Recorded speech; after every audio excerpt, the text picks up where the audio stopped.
السلام علیکم۔ بے شمار لوگ ایسے ہیں جو اپنے بہت سے کام وقت پر نہیں کر پاتے، نہ ہی ان کی نیند پوری ہوتی ہے اور نہ ہی وہ فریش فیل کرتے ہیں۔ دن چڑھتا ہے اور پھر ڈھل جاتا ہے، بس زندگی ایسے ہی گزر رہی ہوتی ہے۔ لائف کا ڈسپلن اوپر والے نے ہمیں ایڈوانس میں بنا کر دے دیا ہے، وہ 5 وقت کی نماز ہے۔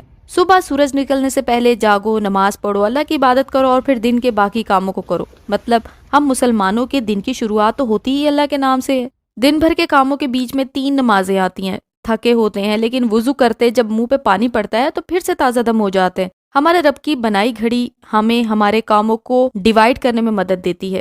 ہم وقت کی پابندی سیکھ جاتے ہیں، ہمارے دلوں کو اتنا اطمینان مل جاتا ہے کہ جہاں گناہ ہو رہے ہیں وہاں ہم کچھ تو ایسا کر رہے ہیں کہ ہمارے گناہوں کی معافی ہمیں مل سکتی ہے۔ ہر نماز میں سورہ فاتحہ پڑھی جاتی ہے۔ کبھی غور کیا کہ آخر نماز کی ہر رکعت میں اس کا پڑھنا ضروری کیوں ہے؟ کیوں سورہ فاتحہ کو پڑھے بغیر نماز نہیں ہوتی؟ آخر اس سورہ میں ایسا کیا ہے کہ ہم نماز پڑھتے ہوئے بھی اللہ سے سیدھا راستہ طلب کر رہے ہوتے ہیں؟ فاتحہ کے معنی آغاز یا ابتدا کے ہیں، اسی لیے قرآن پاک کی پہلی سورہ ہے۔ اس سورت کے اور بھی بہت سے نام ہیں، جیسے ام القرآن ہے، اسب المثانی ہے، قرآن العظیم ہے، الشفا ہے۔ سورہ فاتحہ ہر زہر کے لیے شفا ہے۔ ایک بار ایک صحابی نے ایک بچھو کے ڈسے ہوئے پہ سورہ فاتحہ پڑھ کر دم کیا تو اسے شفا مل گئی۔ اس سورہ کا ایک نام الصلاۃ بھی ہے۔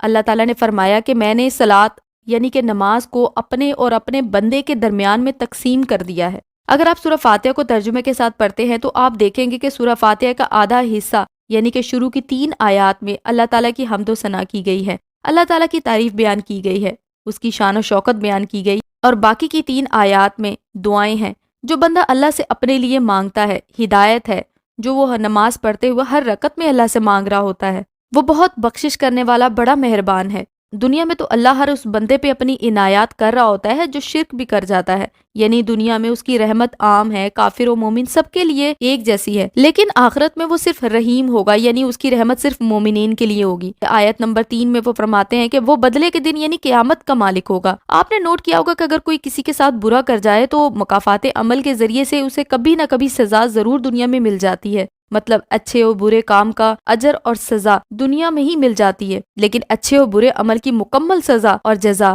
آخرت میں بھی ملے گی۔ ایک اور آیت میں ہے کہ ہم صرف تیری ہی عبادت کرتے ہیں اور صرف تجھ سے ہی مدد مانگتے ہیں۔ اس آیت میں شرک کرنے والوں کے لیے صاف لکھا ہوا ہے کہ عبادت تو صرف اللہ کی جائز ہے اور مانگنا بھی اللہ ہی سے چاہیے۔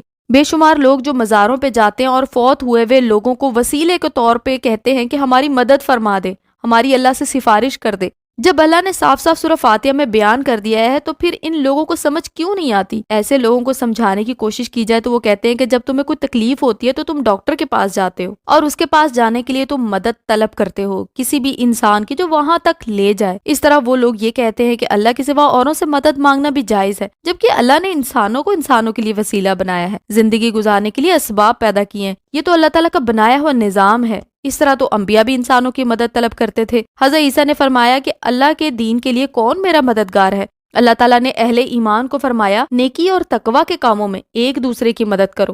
اب زندہ انسان سے مدد طلب کرنا اور فوت ہوئے ہوئے انسان سے مدد مانگنا، ان دونوں میں بہت فرق ہے۔ وہ تو سیدھا سیدھا شرک ہوا نا، اور اس طرح کا شرک اولیاء سے محبت کے نام پر مسلمان ملکوں میں جگہ جگہ دیکھنے کو ملتا ہے۔ اسی طرح آگے ایک آیت میں ہے کہ ہمیں سیدھی اور سچی راہ دکھا۔ کوئی اگر نماز شروع کرتا ہے تو لازمی نہیں کہ وہ ہر گناہ سے بھی پاک ہو چکا ہو، لیکن جب وہ نماز میں بار بار کہتا ہے کہ اہدنا الصراط المستقیم، ہمیں سیدھی اور سچی راہ دکھا، تو رب اس پر اپنا کرم کر دیتا ہے۔ نماز آہستہ آہستہ نمازی کے دل سے برائیوں کے لیے نفرت پیدا کر دیتی ہے۔ یہ صراط مستقیم صرف عقل اور ذہانت سے حاصل نہیں ہو سکتی۔ یہ صراط مستقیم وہی ہے جسے نبی اکرم صلی اللہ علیہ وسلم نے دنیا کے سامنے پیش کیا ہے، جو اب قرآن اور احادیث کی شکل میں محفوظ ہے۔ آخری آیت میں ہے کہ ان لوگوں کی راہ جن پر تو نے انعام کیا، اور ان کی نہیں جن پر غضب کیا، اور نہ گمراہوں کی جن پر غضب کیا گیا ہے۔ مراد یہودی اور عیسائی ہیں۔ یہودیوں کی بڑی گمراہی یہ تھی کہ ان پر بے شمار انبیاء آئے، 3 اسلامی کتابیں نازل ہوئیں، اس کے باوجود بھی وہ صحیح راستے پر نہ چلے، الٹا اللہ کی کتابوں میں اپنی مرضی سے چیزیں شامل کرتے رہے۔ حضرت عزیر کو ابن اللہ کہا، اس سے بڑی بدقسمتی کیا ہوگی ان کی۔ اور نصارہ یا عیسائی کی بڑی غلطی یہ تھی کہ انہوں نے حضرت عیسیٰ کو اللہ کا بیٹا اور 3 خدا میں سے ایک کہا، نعوذ باللہ۔ اسی لیے صراط مستقیم پر چلنے کی خواہش رکھنے والوں کے لیے ضروری ہے کہ وہ یہودیوں اور عیسائیوں کی گمراہیوں سے بچ کر رہیں، شرک نہ کریں۔ لیکن افسوس ہے کہ ہمارے ہاں جس طرح مزاروں اور پیروں فقیروں کے ہاں لوگوں کا رش نظر آتا ہے، اتنا مسجدوں میں نظر نہیں آتا۔ جن لوگوں نے اللہ کی کتاب کو نہیں پڑھا، نمازیں نہیں پڑھی، وہ لوگ اس طرح کا شرک آسانی سے کر جاتے ہیں۔ خدا را ہمارے ہر گھر میں یہ انعام قرآن پاک موجود ہے، اسے کھول کر پڑھو اور دیکھو اس میں آخر لکھا کیا ہے۔